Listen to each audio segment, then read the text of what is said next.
کر دیے۔ ذرائع کا بتانا ہے کہ گلوکارہ انکم ٹیکس کی مد میں ایف بی آر کی 8.5 کروڑ کی نادہندہ ہیں، تاہم ایف بی آر کو آئمہ بیگ کے بینک اکاؤنٹ سے ریکوری نہ ہو سکی۔ روزنامہ جنگ کے ذرائع کے مطابق آئمہ بیگ نے اپنے بینک اکاؤنٹ سے 2.5 کروڑ روپے سے زائد رقم نکلوا کر اکاؤنٹس خالی کر دیے ہیں۔ ذرائع کا مزید بتانا ہے کہ ایف بی آر نے آئمہ بیگ کی گاڑیاں ضبط کرنے کے لیے کارروائی شروع کر رکھی ہے۔ خیال رہے کہ کچھ روز قبل ایف بی آر نے انکم ٹیکس ادا نہ کرنے پر آئمہ بیگ کو نوٹس جاری کیا تھا۔ ایف بی آر کے مطابق آئمہ نے 2018، 2019 اور 2020 کا انکم ٹیکس جمع نہیں کروایا۔ واضح رہے کہ federal board of revenue F B R نے انکم ٹیکس ادا نہ کرنے پر گلوکارہ آئمہ بیگ کو نوٹس جاری کر دیا۔ ایف بی آر نے انکم ٹیکس ادا نہ کرنے پر گلوکارہ آئمہ بیگ کے خلاف کارروائی کا آغاز کر دیا ہے۔ ایف بی آر کے مطابق آئمہ نے 2018، 2019 اور 2020 کا انکم ٹیکس جمع نہیں کروایا۔ ایف بی آر کے مطابق گلوکارہ 8.5 کروڑ روپے سے زائد کی نادہندہ ہیں۔ ایف بی آر کا کہنا ہے کہ انکم ٹیکس ادا نہ کرنے پر آئمہ بیگ کے ٹیکس گوشواروں میں ظاہر کی جانے والی گاڑی ضبط کر لی جائے گی، جبکہ اس سلسلے میں انہیں نوٹس جاری کر دیا گیا ہے۔ ایک غیر ملکی جریدے نے حال ہی میں سب سے زیادہ تنخواہ پانے والے صدور اور وزرائے اعظم کی تنخواہوں پر مبنی ایک رپورٹ جاری کی ہے۔ رپورٹ کے مطابق ان رہنماؤں کی تنخواہیں $2 لاکھ سالانہ سے $16 لاکھ سالانہ ہیں۔ یو ایس اے ٹوڈے کی رپورٹ کے مطابق اکثر ممالک میں رہنماؤں نے معاشی استحکام میں اپنا حصہ ڈالا۔ نامور صحافی صہیب مرغوب اپنی ایک رپورٹ میں لکھتے ہیں، لیکن کچھ کمزور ممالک کے رہنما بھی زیادہ تنخواہیں لے اڑے۔ تنخواہوں اور اخراجات کا تجزیہ کرتے وقت عالمی مالیاتی فنڈز اور سی آئی اے کے ڈیٹا کو بھی استعمال کیا گیا ہے۔ سب سے زیادہ تنخواہ لینے والے رہنما سنگاپور کے وزیر اعظم لی جینگ لانگ ہیں۔ سنگاپور کی سالانہ فی کس آمدنی $66,000 ہے، جبکہ لی کی تنخواہ $16,10,000 ہے۔ وہ روسی صدر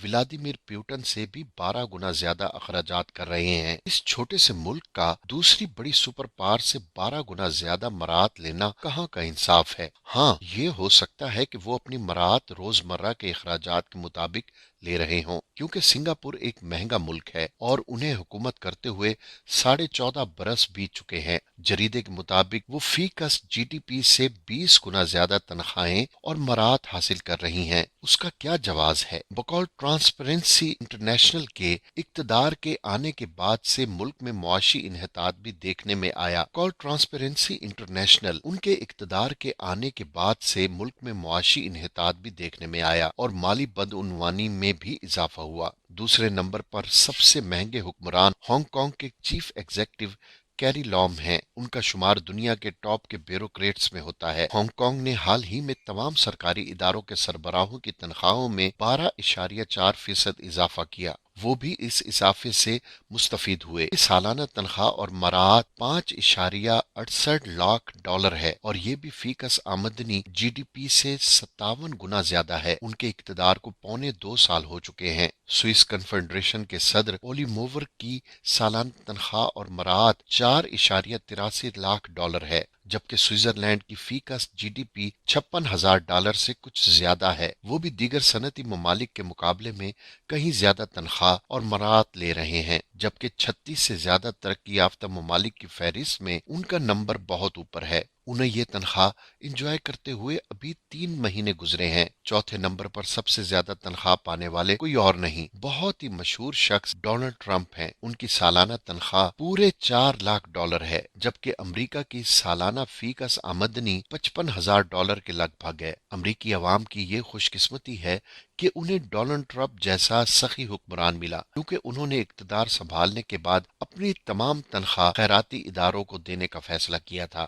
اور وہ شاید اس پر عمل پیرا بھی ہیں۔ وزیر اعظم آسٹریلیا اسکاٹ موریسن کی سالانہ تنخواہ 3.78 لاکھ ڈالر ہے، جبکہ آسٹریلیا کی فی کس آمدنی ان سے 7 گنا کم 47,000 ڈالر ہے۔ اسکاٹ موریسن کا عوامی کیریئر بھی انہیں اس تنخواہ کا اہل بناتا ہے۔ وہ یونیورسٹی سے نکلنے کے بعد نیشنل پالیسی اور ریسرچ کے بڑے ادارے سے بھی منسلک رہے۔ آسٹریلیا میں اس عہدے کے لیے کوئی معیار مقرر نہیں۔ موریسن اگر کامیاب رہے تو کئی مرتبہ وزیر اعظم بن سکتے ہیں۔ جرمن چانسلر انجیلا مرکل اپنے قریب ترین سیاسی حریف سے بھی بہت آگے ہے، بلکہ اب تو یوں لگتا ہے کہ وہ خود بھی مزید اقتدار میں نہیں رہنا چاہتی۔ جرمن چانسلر کے طور پر وہ 3.70 لاکھ ڈالر تنخواہ لے رہی ہیں۔ یہ ان کی مجموعی فی کس آمدنی سے تقریباً 8 گنا زیادہ ہے۔ جرمنی کو یورپی ممالک میں لیڈرشپ دلوانے میں مرکل کا بہت ہاتھ ہے اور وہ 2005 سے اس طاقتور منصب پر فائز ہیں۔ 7ویں نمبر پر نیوزی لینڈ کی وزیر اعظم جیسیکا آرڈرن ہیں۔ وہ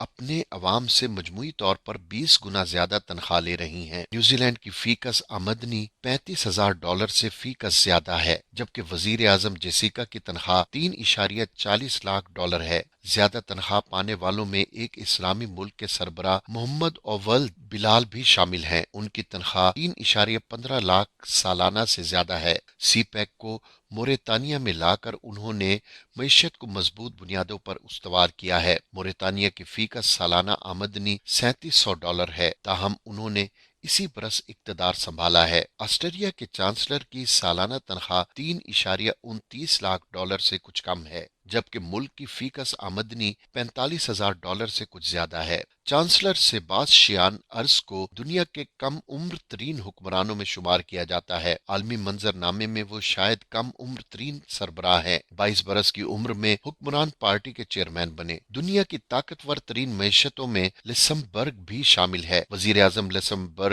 زیورگ بیٹیر کی ماہانہ تنخواہ 2.78 لاکھ ڈالر ہے۔ وہ اگر اپنی تنخواہ تمام شہریوں میں تقسیم کر دیں تو ہر ایک کو $1 مل جائے۔ ان کے بعد جنوبی افریقہ کا نمبر آتا ہے۔ سیریل رامافوسا جنوبی افریقہ کے صدر ہیں۔ ملک کی فی کس سالانہ آمدنی 12,500 ڈالر اور صدر کی 2.25 لاکھ ڈالر ہے۔ وہ مجموعی تنخواہ سے 25 گنا زیادہ تنخواہ لے رہے ہیں۔ کینیڈین وزیر اعظم جسٹن ٹروڈو کو کون بھول سکتا ہے؟ بطور وزیر اعظم وہ 2.67 لاکھ ڈالر وصول کر رہے ہیں، جبکہ کینیڈا کی مجموعی فی کس آمدنی 44,000 ڈالر ہے۔ بیلجیم کے وزیر اعظم چارلس مائکل کی سالانہ تنخواہ 2.63 لاکھ ڈالر ہے، جبکہ ملک کی مجموعی فی کس آمدنی 43,000 ڈالر سے کچھ کم ہے۔ ایڈریان ہیسلر کے وزیر اعظم ہیں۔ ان کی سالانہ آمدنی 2.55 لاکھ ڈالر ہے۔ وزیر اعظم ڈنمارک میٹے فریڈرکسین تقریباً 2.5 لاکھ سالانہ اور دیگر مراعات لے رہی ہیں،